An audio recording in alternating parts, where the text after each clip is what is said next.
15h06. Un instant comme un autre dans l'horloge de la planète, et pourtant. Un instant dont on a 3 chances sur 1 million d'être le témoin. La journée est claire, le ciel est bleu, et le soleil de très bonne humeur. Dans la petite ville de Sylacauga, à environ 40 miles de la grande ville de Birmingham, en Alabama, personne n'imagine que le ciel peut tomber sur la tête de quelqu'un. Ni le vieux Tommy, qui roule à vélo sans chapeau et se rend à la droguerie de son ami Ned pour y acheter des bricoles, ni Madame Pickle, assise en bigoudi au soleil de son jardin qui fait sécher patiemment sa mise en pli, ni Herman Sticker, qui répare laborieusement un volet de sa maison. Quant à Elizabeth Ogle, nul ne sait si elle a pensé à quelque chose. C'est pourtant à elle que le ciel réserve sa plus brillante démonstration. Cette Elizabeth est le personnage le plus intéressant de l'histoire que voilà. 32 ans, mariée, vit avec sa maman, les deux femmes se chargeant de mener à l'époux d'Elizabeth une vie épouvantable, ce qui accessoirement est en train de les conduire au divorce. L'époux, Édouard, est installateur de téléphone. Il existe en qualité d'homme dans son métier. Le reste du temps, il n'existe pas. Il obéit à sa femme ou à sa belle-mère. Ce sont en tout cas les motifs principaux du divorce en cours et qui nous intéressent aussi, vous verrez pourquoi. Il est 3 heures de l'après-midi à Sylacauga, tout est calme, ce n'est qu'à 15h06 que l'histoire commence. Et le temps s'arrête à 15h06. C'est l'instant crucial. Le vieux Tommy, sur sa vieille bicyclette, pousse un cri de cochon qu'on égorge. Il lâche son guidon, donc sa bicyclette, ce qui a pour conséquence de le faire dégringoler à terre avec un fracas de ferraille. Assis sur son derrière, il se tient la tête à 2 mains en hurlant « Mais qu'est-ce que c'est? Qu'est-ce qui m'arrive ?» Il a l'air égaré et furieux. Quelques badauds s'arrêtent et le vieux les prend à témoin. « Mais on m'a cogné sur la tête !» Il montre son crâne avec précaution. Les badauds se penchent. Ah, effectivement, il y a la trace d'un coup, c'est très net. Un coup de quoi? Il est bizarre ce rond rouge sur le crâne pelé du vieux Tommy. Et s'il n'était pas chauve, la trace serait presque invisible. On m'a cogné dessus! Tommy roulait à bicyclette au milieu de la rue, à égale distance des 2 trottoirs. Les passants étaient au moins à 10 mètres de lui. Même en levant les yeux, on ne voit pas de lieu de tir satisfaisant. Un badaud donne son avis. « À mon avis, c'est une guêpe qui a voulu atterrir sur ton crâne. » Ou alors, dis donc, t'aurais pas bu un coup des fois? Sylacauga, c'est la campagne, et on s'y moque volontiers du vieux Tommy et du petit point rouge sur son crâne. Fin de l'incident. Mais comme le temps s'est arrêté, et qu'il est toujours 15h06, Madame Pickle sursaute sous ses bigoudis. Un fracas de vitres cassées vient de la tirer de sa sieste bienheureuse. En face d'elle, le toit de la véranda vient de s'effondrer sur 10 cm. Il s'agit d'un treillis de roseaux entremêlés de lianes roses et de chèvrefeuilles. Fragile, certes, mais d'habitude, les chats qui y galopent le font sans dommage. D'ailleurs, les chats sont innocents, ils sont à l'ombre aux pieds de Madame Pickle. Madame Pickle s'empare d'une échelle, grimpe, et constate un joli trou de 10 cm parfaitement rond. Roseaux et branches sectionnés comme au rasoir. Ah ben ça alors. Madame Pickle ne peut s'en prendre à personne, puisqu'elle est veuve et sans enfant, vit à l'écart du faubourg, et que les chats ronflent. Ah ben ça alors. Il est toujours 15h06, et Herman Sticker, qui a réparé le gond de son volet, contemple son travail avec satisfaction. Il a donc le nez en l'air, puisque ce volet est celui de la chambre du premier étage. Dans l'éblouissement du ciel bleu d'été, il aperçoit un point lumineux, comme une étoile en pleine nuit. 1 seconde, peut-être 2, le temps de l'éblouir et de disparaître en laissant flotter à la place une sorte de petit nuage blanc en torsade. On dirait la fumée d'un énorme cigare. Bizarre, se dit Herman Sticker. Enfin, c'est quoi ce truc? Il n'était pas là tout à l'heure, et on dirait qu'il a attendu que je le regarde pour exploser. Ah, j'aime pas ça. Faudrait beau voir que l'armée vienne faire des exercices jusqu'ici. Qu'ils aillent essayer leurs fusées ailleurs, leurs antifusées, leurs missiles à la noix. Ou alors des sales gamins avec leurs pétards. Oh, je ferai un rapport au conseil municipal. Hermann Sticker est quelque peu anarchiste, c'est son droit, et selon lui, le ciel est à tout le monde, mais pas dans le désordre. Il est toujours 15h06. C'est l'heure d'Elizabeth Ogles.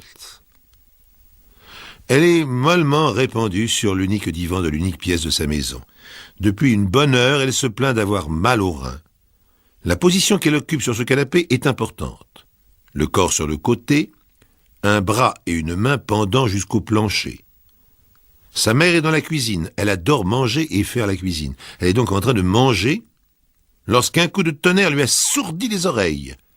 La maison paraît trembler sur ses bases. Une déclaration de guerre ? Elisabeth a crié sur son divan, hurlé en secouant sa main et son bras. Elle regarde le plafond avec horreur. On y voit le ciel bleu au travers d'un grand trou de 50 cm environ.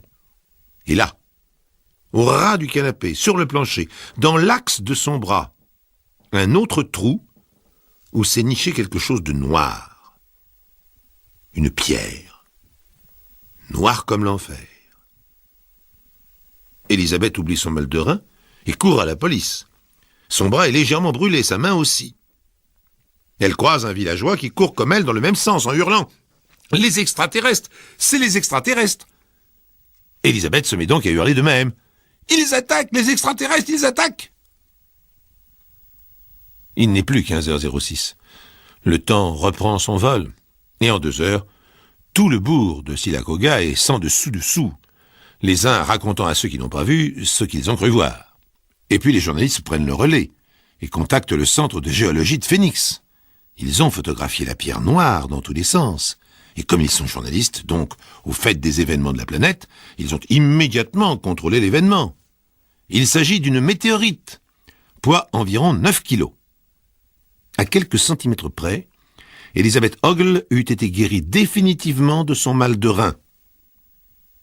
Un avion décolle aussitôt de la base de Phoenix en route pour Silacoga, et à 6 heures du soir, un géologue expert ramasse avec difficulté et émotion l'énorme caillou venu d'ailleurs. Il l'examine à la loupe et déclare « Fer, plus hydrogène sulfureux, beau spécimen ». En sa qualité de spécialiste, il est vite contraint de donner des consultations aux victimes, aux privilégiés en quelque sorte de cet instant extraordinaire, à ceux qui ont vu et ressenti dans leur chair la colère du ciel et qui l'ont pris éventuellement sur la tête. Le vieux Tommy s'entend expliquer qu'il a reçu quant à lui une poussière de météorite en plein crâne. Juste une poussière. Sa vie n'est pas en danger, qu'il se rassure. Il n'est pas pour autant radioactif. C'était sa grande peur. Sur la photo du quotidien de Phoenix, il a l'air presque déçu, le vieux Tommy. Une poussière a réduit son vélo en miettes tout de même. La véranda de Mme Pickle a été victime d'une mini-explosion. Mais le morceau de météorite responsable s'est détruit avant d'arriver au sol. Mme Pickle a l'air également déçue sur la photo. Hermann Sticker, lui, a la grande chance d'être le témoin oculaire principal. C'est lui qui a vu exploser la météorite en plein ciel. Un instant privilégié, car cette vision est rare. Et il est quant à lui toujours ébahi sur la photo. Seule Elisabeth, un sourire épanoui et triomphant. Elisabeth Ogles a eu l'immense, l'incroyable chance d'être le témoin du phénomène le plus important. La chute du morceau le plus gros lui était réservée. 9 kilos noircis par la chaleur dégagée au moment de l'entrée dans l'atmosphère. Or, selon les statistiques, il est rare, très rare, d'être le témoin de la chute d'une météorite de cette grosseur. On estime cette chance à 3 contre 1 million. Le géologue emporte précieusement la pierre noire pour l'étudier à loisir. Si bien que lorsque Edward Ogles rentre de son travail, tout est fini. Il ne reste qu'un trou dans le toit, un trou dans le plancher, et une femme surexcitée, contemplant avec une quasi-adoration son bras brûlé par le ciel, comme si Dieu lui-même s'en était chargé. Alors Edward Ogles, privé du spectacle, privé de la qualité de témoin oculaire, privé de la gloire en quelque sorte, et oublié du ciel, a fait un foin du diable en prétendant que cette météorite tombée sur sa maison était sa météorite, qu'il ne fallait pas la donner gratuitement comme ça. Ils auraient dû la vendre. Ça peut rapporter gros un caillou comme ça. Il y a des collectionneurs qui paieraient une fortune pour l'avoir. Ce à quoi sa future ex-épouse lui a rétorqué que la maison était à eux deux, que le divorce supposé partage des biens, donc que s'il avait l'intention de récupérer sa météorite et d'en faire commerce, elle en réclamait sa part. Eh bien, croyez-le si vous voulez, cette histoire de météorite fut évoquée à l'occasion de leur divorce. Bien qu'ils aient peu de chances de la récupérer, puisque selon le centre de géologie de Phoenix, tout objet tombé du ciel appartient à la science qui s'en occupe. Il s'agit là d'un trésor que les scientifiques n'aiment guère partager. Et les trous? Quoi, les trous dans la maison? Ben, les assurances alors? Ah oui, mais les assurances ne couvrent pas toujours les catastrophes naturelles, encore moins les météorites. Finalement, ça l'heure que ce 15h06 d'une journée d'été 1971. À ce sujet, comment peut-on affirmer que cet instant où le temps s'est arrêté en même temps pour une poignée de citoyens de Silacauga se fixe exactement à 15h06? Ben, je vous le donne en mille. La montre. Ah oui, la montre du vieux Tommy, écrabouillée dans sa chute de vélo, elle a fixé pour l'éternité ce désordre du ciel qui lui tomba sur la tête ce jour-là. On n'arrête pas le progrès.